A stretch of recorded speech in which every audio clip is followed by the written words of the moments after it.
Now, I want to follow up on a story that we covered, let's say, 6 months ago.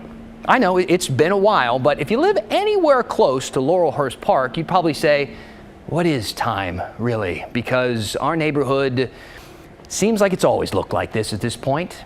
Tents and RVs still lining the park, just like they did in November when the city cleared everyone out. Well, now campers are back, and they've got backup. Activists, they show up there every single day to cook people food and protest the city's practice of clearing homeless campers. So what to do? The activists say clearing out these camps would be inhumane. Campers say services are harder and harder to get during this pandemic, and we know Portland has a housing shortage. While at the same time, neighbors, frankly, are terrified, and they don't know where else to turn. So what's next? Here's Maggie Vespa. I don't want to be here no more. It's been too long to deal with an environment as chaotic as this. No one we met living along Laurelhurst Park thinks this is working.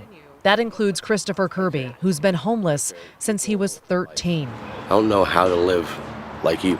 But whether it's working or not, this is what's happening. 6 months after the city cleared campers from this Southeast Portland neighborhood, dozens are back.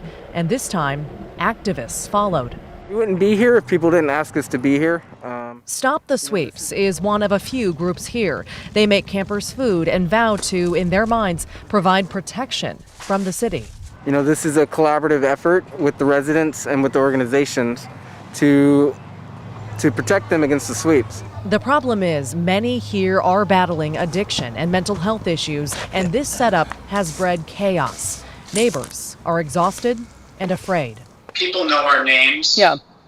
And we worry about that. That's our only concern. One couple only wanted to talk via phone for fear of retribution. They live near the camp and say they've endured threats, theft, and attempted break-ins. They hear screams at night.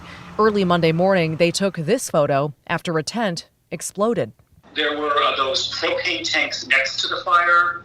It was a huge, it was massive fire. Campers say it was an accident and no one was hurt.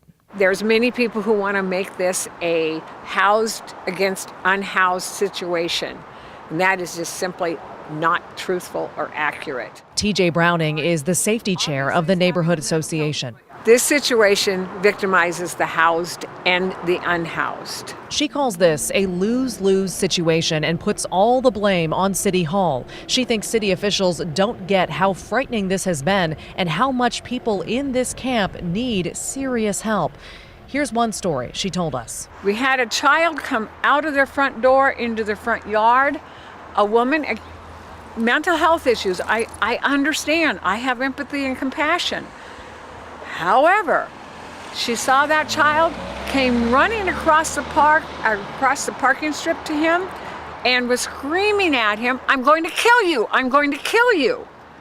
After months of neighbors submitting complaints and documenting concerns, KGW learned of a possible breakthrough. A meeting Friday afternoon between the city and activists here. A rep confirms staff from all 5 city commissioners' offices were there, adding the city has flagged multiple safety and sanitation concerns that warrant clearing the camp.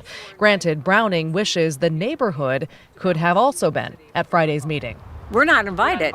Still, activists said these conversations could lead to campers leaving voluntarily. In short, Benjamin Donlin told us amid a booming housing crisis and a pandemic, campers feel safe living like this, but it doesn't have to be here. Give them land to build organized tiny house villages, he says, and people will gladly move. I think that if the city allowed for people to autonomously build up their own communities, that you would see a lot of unhoused people provide for themselves in really strong ways. KGW is waiting on the results of that meeting. So are neighbors, who will remind you the city has promised to take care of this before. Maggie Vespa, KGW News.